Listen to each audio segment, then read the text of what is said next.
మన విషయంలో ఏదైనా ఒక మంచి జరగాలి, లేకపోతే మనం ఒక గోల్‌ని రీచ్ అవ్వాలి అనంటే, మనం ఒక కోరికని కోరుకుంటాం. ఆ కోరిక తీరాలి అని బలంగా అనుకుంటూ ఉంటాము. దీన్నే మేనిఫెస్ట్ చేసుకోవడం అని అంటారు. సో, ఇలా మేనిఫెస్ట్ చేసుకున్న తర్వాత మనం కోరుకున్న కోరిక తీరుతుందా? తీరదా? అనే డౌట్ మనలో ఉంటుంది. చాలామంది దేవుడిని నమ్ముతారు, యూనివర్స్‌ని నమ్ముతారు. అయితే ఈ మేనిఫెస్ట్ చేసుకోవడం వల్ల మనం ఏం కోరుకున్నా సరే ఖచ్చితంగా జరిగి తీరుతుంది.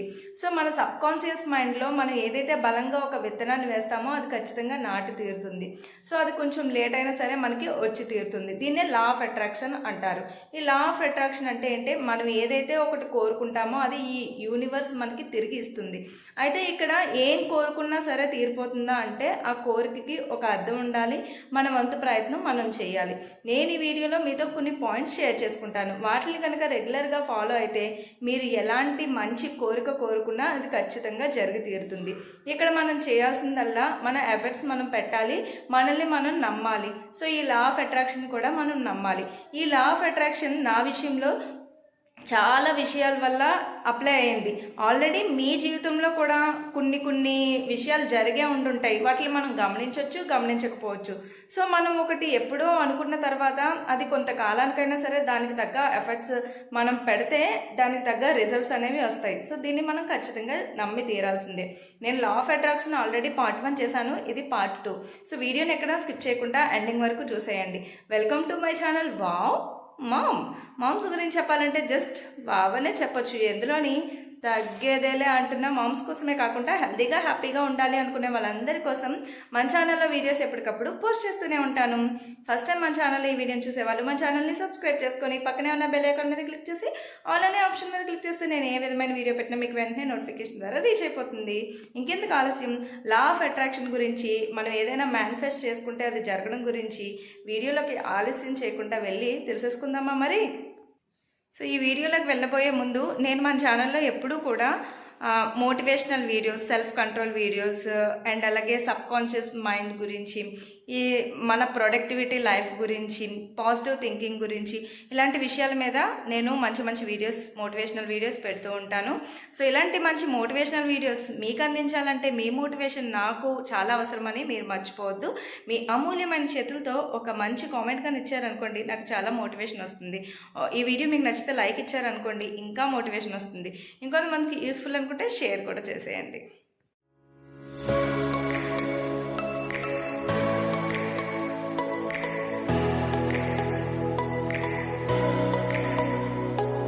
లా ఆఫ్ అట్రాక్షన్ మన మీద అప్లై అయ్యి మనం అనుకున్న గోల్ని రీచ్ అవ్వడానికి నేను చెప్పబోయే first point, monitor your thoughts. మనకు వచ్చేటటువంటి థాట్స్ని మనం అబ్జర్వ్ చేస్తూ ఉండాలి.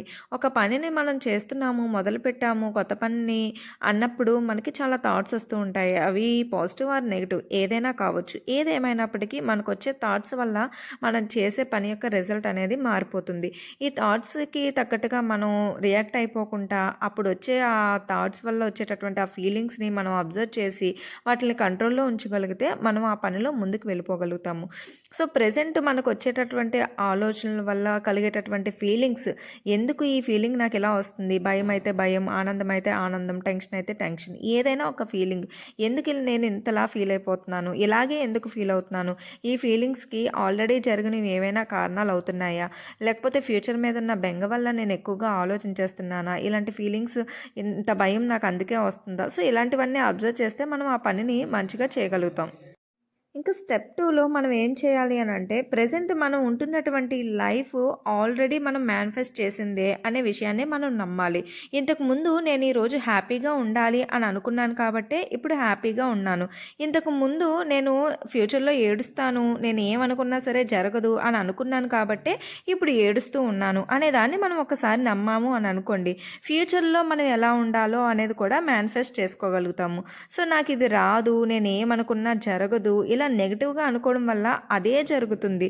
అలా కాకుండా ఏదైనా సరే పాజిటివ్గా అనుకొని అంతా మంచి జరుగుతుంది అని మనం అనుకుంటే, మనల్ని మనం నమ్ముకొని ఆ పని చేసుకొని ముందుకెళ్తే ఖచ్చితంగా మనకి మంచి రిజల్ట్స్ అనేవి వస్తాయి. మన గోల్ని మనం రీచ్ అవ్వగలుగుతాము. మనం మేనిఫెస్ట్ చేసుకున్నది జరగడానికి థర్డ్ స్టెప్లో మనం ఏం చేయాల్సి ఉంటుంది అని అంటే, చాలా ట్రిగర్ అవుతూ ఉంటాం కదా ఏదైనా ఒక సిచ్యువేషన్ జరిగినప్పుడు. సో దాన్ని మనం మేనేజ్ చేసుకోగలగాలి. సో దీన్ని మేనేజ్ చేయడానికి మనం ప్రతిరోజు కూడా ఒక ఒక 3 విషయాలని గుర్తుపెట్టుకోవాలి. వాటిని ప్రాక్టీస్ చేయాలి. అందులో ఫస్ట్ వన్ వచ్చేసి ఫిజికల్.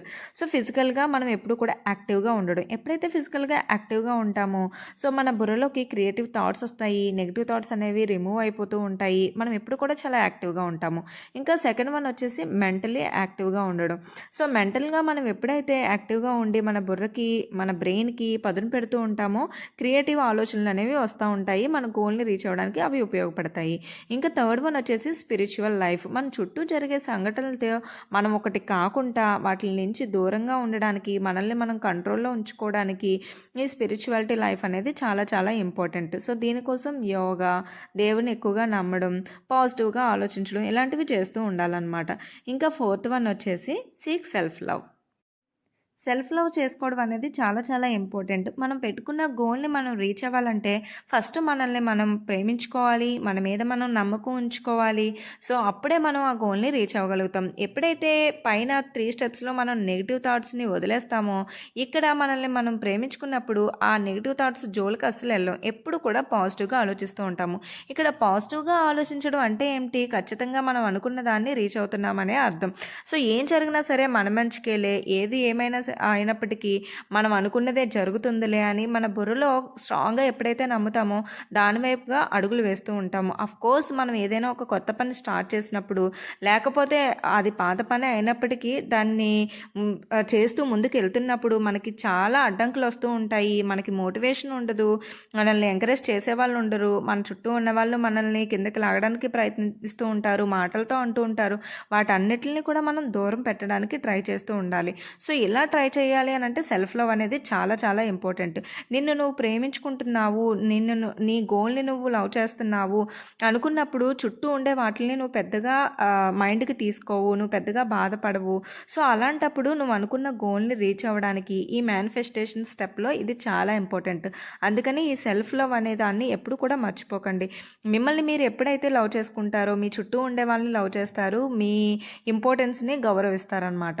సో నేను చెప్పబోయే 5th స్టెప్ వచ్చేసి, ఈ 5th స్టెప్లో ఏంటి అని అంటే మనం ఏదైతే మేనిఫెస్ట్ చేసుకుంటామో ఆ మేనిఫెస్టేషన్ అనేది ఖచ్చితంగా జరుగుతుంది అని మనం నమ్ముతున్నప్పుడు దాన్ని ఒక మంచి ఉద్దేశంతో, ఒక మంచి మనసుతో కోరికను కోరుకోవాలి. దాంట్లో ఒక న్యాయం అనేది ఉండాలి. సో గాల్లో దీపం పెట్టేసి దాని అంతటా అదే వెలగాలి అని అనుకోవడం చాలా తప్పనమాట. అలా కాకుండా ఇప్పుడు ఒక ఎగ్జామ్ మనం రాసేసిన తర్వాత నాకే ఫస్ట్ ర్యాంక్ రావాలి అనుకోవడంలో అర్థమే ఉంటుంది. అక్కడ మనం సరిగా రాస్తే ఖచ్చితంగా వచ్చి తీరుతుంది. కానీ రాయడానికి 3 నెలల ముందు, సంవత్సరం ముందు నుంచి కూడా నేను ఎలా అయినా సరే ఫస్ట్ ర్యాంక్ తెచ్చుకోవాలి అని చెప్పేసి మన మైండ్లో అనుకుంటూ మనం మేనిఫెస్ట్ చేసుకుంటూ దానికోసం కష్టపడి చదువుతూ ముందుకెళ్తే అది ఖచ్చితంగా జరుగుతుందన్నమాట. సో మన కోరికలో న్యాయం అనేది ఉండాలి, మంచి ఉద్దేశం అనేది ఖచ్చితంగా ఉండాలి. అప్పుడు అది ఖచ్చితంగా జరుగుతుంది. ఇంకా 6th వన్ వచ్చేసి, ఏదైతే ఒక గోల్ని పెట్టుకున్నామో ఆ గోల్కి సంబంధించినటువంటి టాస్క్ని మనం ఎప్పటికప్పుడు కంప్లీట్ చేస్తూ ఉండాలి. సో ఎప్పుడైతే అలా చేస్తామో ఖచ్చితంగా మంచి రిజల్ట్స్ అనేవి ఉంటాయి. ఇప్పుడు మంచి వీడియో నేను పోస్ట్ చేయాలి అని అనుకుంటే ఈరోజు నా ఇంట్లో ఉన్న పనుల్ని, టాస్క్ని కంప్లీట్ చేసుకొని ఆ వీడియో కోసం ఆలోచించి దానికి సంబంధించిన టాస్క్లు కూడా నేను కంప్లీట్ చేయగలిగితేనే అక్కడ వీడియో మనం పోస్ట్ చేయగలుగుతాము. అలా కాకుండా ఏమీ చేయకుండా డైరెక్ట్గా వీడియో మంచి ప్రొడక్టివిటీగా వచ్చేయాలి అని అంటే అసలు రాదు కదా. సో ఈ పాయింట్ చాలా ఇంపార్టెంట్. ఇంకా 7th వన్ వచ్చేసి రీరైట్ ద రిమైనింగ్ రూల్స్. ఎప్పుడైతే మనం ఒక గోల్ని పెట్టుకుంటామో అప్పుడు దానికి సంబంధించి కొన్ని రూల్స్ అనేవి చాలా స్ట్రిక్ట్గా పెట్టుకోవాలి. మనమే ఆ రూల్స్ని పెట్టుకోవాల్సి ఉంటుంది. రోడ్డు మీద మన ప్రయాణం సాఫీగా సాగాలి అని అంటే రూల్స్ని ఎలా అయితే మనం పాటిస్తామో బ్రేక్ చేయకుండా ఇక్కడ కూడా ఒక గోల్ని రీచ్ అవ్వడానికి మనం పెట్టుకున్న రూల్స్ని పాటించాలి. అవసరమైతే కొత్త రూల్స్ని మనమే పెట్టుకోవాలి. చాలా స్ట్రిక్ట్గా వాటిలన్నిటిని కూడా ఫాలో అవ్వాలి. ఇంకా లాస్ట్ వన్ 8th స్టెప్ వచ్చేసి మన ఫ్యూచర్ గురించి రెగ్యులర్గా ఊహించుకోవడం. ఒక ఊహ అనేది చాలా ఇంపార్టెంట్. సో మనం ఏదైతే ఒకటి అనుకుంటామో అది అనుకున్న తర్వాత ఆల్రెడీ జరిగిపోయినట్టు, ఆల్రెడీ ఆ పనిని మనం చేసేసినట్టు మనం ఊహల్లో ఒకసారి మనతో మనం మాట్లాడుకుంటూ ఉన్నాం అనుకోండి, అప్పుడు అది నిజంగా జరిగినట్టు ఫీల్ అవుతాము. సో అప్పుడు వచ్చేటటువంటి ఆనందాన్ని ఇప్పుడే మనం హ్యాపీగా ఫీల్ అవుతాం కాబట్టి అది మరింత ఎనర్జీని ఇచ్చి ఆ పని చేయడానికి మనం ఇంకాస్త ముందుకి నెట్టుతుందన్నమాట. సో ఇలా మనం ఇలా మనం మన గోల్స్ కోసం విజువలైజేషన్ చేసుకోవడం ద్వారా వాటిని ఖచ్చితంగా రీచ్ అయ్యేటటువంటి అవకాశాలు ఎక్కువగా ఉంటాయన్నమాట. అయితే ఇక్కడ మనం మెయిన్గా గుర్తుపెట్టుకోవాల్సింది, మనం మేనిఫెస్ట్ చేసేసుకోవడం అంటే ఆ గోల్ని అనేసుకోవడం, ఊరికే మన ఏ పని చేయకుండా ముందుకి వెళ్ళిపోవడం కాదండి. సో ఖచ్చితంగా దానికోసం హార్డ్ వర్క్ అనేది చేయాల్సి ఉంటుందన్నమాట. ఎప్పుడు మనం ఒకటి గుర్తుపెట్టుకోవాలి, ఈ యూనివర్స్ అనేది మన కోసం పనిచేయదు, మనతో పాటుగా పనిచేస్తుంది. అంటే మనం పనిచేస్తే అది కూడా పనిచేస్తుంది, అంతేగాని అది దానంతటా అది వచ్చి మన కోసం పనిచేయదనమాట. దీన్ని గుర్తు పెట్టుకోగలిగితే ఈ మేనిఫెస్టేషన్ ఖచ్చితంగా జరుగుతుంది. ఇలా చూసారు కదండి, ఈ 8 స్టెప్స్ని రెగ్యులర్గా మనం ప్రాక్టీస్ చేస్తే మనం పెట్టుకున్న గోల్ని ఖచ్చితంగా రీచ్ అవ్వగలుగుతాము. ఒకసారి 8 స్టెప్స్ మొత్తం అన్నీ ఒకసారి చెప్పేస్తాను. స్టెప్ 1లో మానిటర్ యువర్ థాట్స్. మన థాట్స్ని మనం ఎప్పుడైతే అబ్జర్వ్ చేసి వాటిని వల్ల వచ్చేటటువంటి ఫీలింగ్స్ని అర్థం చేసుకొని ఆ పనిని మనం చేయడానికి ముందడుగేస్తామో అప్పుడు మనం ఖచ్చితంగా మన గోల్ని రీచ్ అవ్వగలుగుతాము. అండ్ అలాగే మనం ప్రెజెంట్ ఉంటున్న లైఫ్ ఏదైతే మనం మేనిఫెస్ట్ చేసామో అదే అని మనం నమ్మి తీరాలి. సో మనం ఎప్పుడైతే ఇది నేను ఎప్పుడు కూడా హ్యాపీగా ఉండాలి అని ఎక్కువగా ఆలోచిస్తామో హ్యాపీగా ఉంటాము, ఏడుస్తూ ఉండాలి అని ఎప్పుడు అయితే ఎక్కువగా అనుకుంటామో ఏడుస్తూ ఉంటాము. ఇంకా థర్డ్ వన్ వచ్చేసి రెగ్యులర్గా ఫిజికల్గా, మెంటల్గా, స్పిరిచువల్గా మనం ఎప్పుడు యాక్టివ్గా ఉండాలి. ఇంకా మనల్ని మనం సెల్ఫ్ లవ్ అనేది చేసుకోవాలి. ఇంకా ఫిఫ్త్ వన్ వచ్చేసి మనం మాకు మంచి ఉద్దేశంతో ఒక కోరికని బలంగా కోరుకొని కనుక ముందడుగులు వేస్తున్నట్లయితే ఖచ్చితంగా మేనిఫెస్టేషన్ అనేది జరుగుతుందన్నమాట. సో నెక్స్ట్ వన్ వచ్చేసి మనం ఏదైతే గోల్ కోసం టాస్క్లు కొన్ని పెట్టుకుంటామో వాటిని రెగ్యులర్గా కంప్లీట్ చేసేస్తూ ఉండాలి ఎప్పటికప్పుడు. ఇంకా సెవెంత్ వన్ వచ్చేసి మనం పెట్టుకున్న గోల్లోని కొన్ని రూల్స్ మనం స్ట్రిక్ట్గా పెట్టుకొని వాటిని ఫాలో అవ్వాలి, వాటిని ఎట్టి పరిస్థితుల్లో బ్రేక్ చేయకూడదు. అప్పుడే మనం అనుకున్న మంచి రిజల్ట్స్ మనకు వస్తాయి. ఇంకా లాస్ట్ వన్ వచ్చేసి విజువలైజేషన్ అనేది చేసుకోవాలి. ఎప్పుడైతే కూర్చొని విజువలైజేషన్ చేసుకున్నామో మనం అనుకున్నది అనుకున్నట్లుగా ఖచ్చితంగా జరిగి తీరుతారు కదండి. ఇదండి వాటి నా వీడియో మీకు నచ్చితే like, share and subscribe to my channel. మరొక మంచి వీడియోతో మళ్ళీ మీ ముందుకు వచ్చేస్తాను. అంతవరకు మన ఛానల్లో ఉన్న వీడియోస్ని మీరు కనుక చూడలేనట్లయితే అన్నిటిని కూడా చూసేయండి. Bye bye.